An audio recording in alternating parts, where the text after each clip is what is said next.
everyone, and welcome to another episode of Rick's Garage. I'm of course your host, Rick the Welder, and on today's episode, Phase 1 is nearly complete with Part 2 of Miss Vicky's Swaybar upgrade. Before we get into it, I'd like to take a closer look at what a swaybar does. I know everyone has heard the term anti-roll bar or sway bar, but what exactly do they do? All modern sway bars basically are designed and function the same way. What you've got is a horizontal bar that runs across the width of the vehicle. At the ends, they run 90 degrees or close to perpendicular to the bar itself, and then the main bar is fastened in a couple of spots onto the chassis, and the ends of the bars are connected somehow to some part of the suspension, usually by the help of an end link. Now, although the wheels still have their independent movement, what this does is it attaches all of the suspension components to the chassis to work together in a slightly different way. Now, the way this works is when a car comes flying into a corner, the lateral force that's applied to it will make the weight want to transfer from the inside wheel to the outside wheel. This weight transfer creates body roll. Obviously not quite that extreme, but this is still something that you don't want going through corners. Weight transfer equals instability. When that weight transfer happens, the suspension will move, and this is where the torsion bar comes in.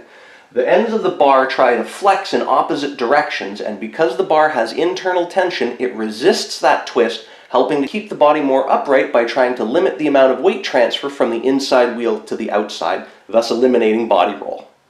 Now keep in mind that there's a lot of other things that a sway bar can do for a vehicle. Tuned correctly, it can adjust things like oversteer, understeer, and basically change the whole dynamic on how a vehicle handles. But now that you guys got a good idea on how a sway bar works, let's take a look on how those OE bars stack up to the new Whitelines and get them fitted to the car. Okay, time for a side-by-side comparison. So above we've got the stock SI sway bar, and below the new Whiteline with the adjustable end links, as well the stock rear on the top and the Whiteline on the bottom. So in terms of diameter, both the front factory and Whiteline are 27mm diameter sway bars. I've been reading that the Whiteline bar has a little bit better alloy, so it's got a little bit more spring to it, so that should help in the corners. And then going to the rear, we've got the factory one at 18mm and the aftermarket Whiteline at 21mm. So that's going to make a fair bit of a difference. Now, for installation, all there is just to do the reverse of the teardown. So let's pop these babies in and see how it looks in the car. Give me fuel, give me fire, give me that which I desire. Ooh.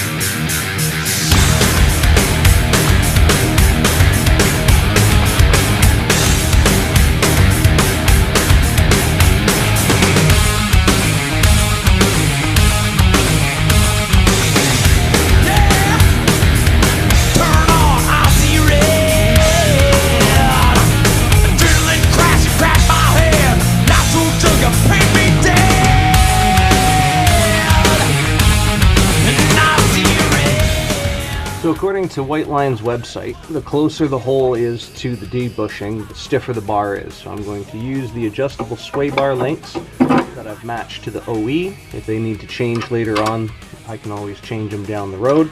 But for now I'm using OE length, and I'm going to be using the stiffer setting.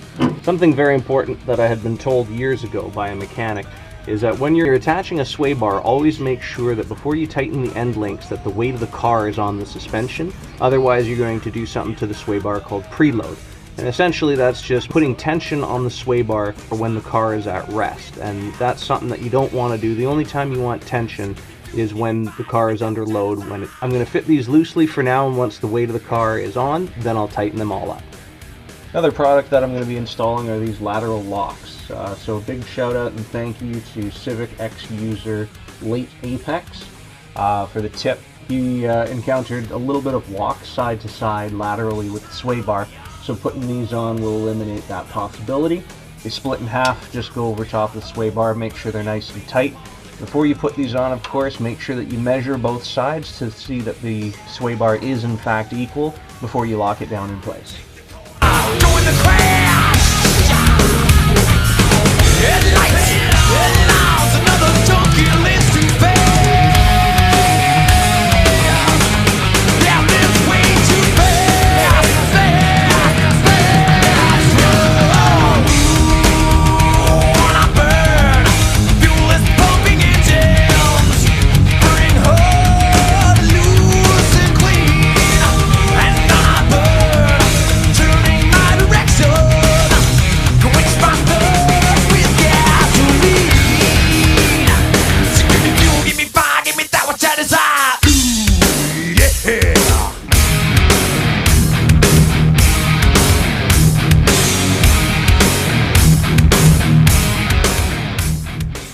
The installation of Whiteline's adjustable sway bar end links are pretty easy. They're going to go in the exact same spot as the factory end link. The advantage, as obviously the title is, they're adjustable. So to install them, you're going to need a 17mm wrench for the nut and a 5mm Allen wrench to hold the center stud steady as you're tightening the nut down.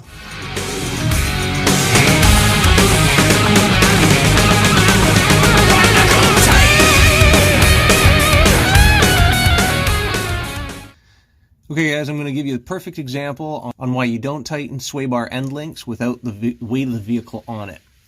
So when I dropped this down, I had set the rear sway bar end links even with the holes in the control arms.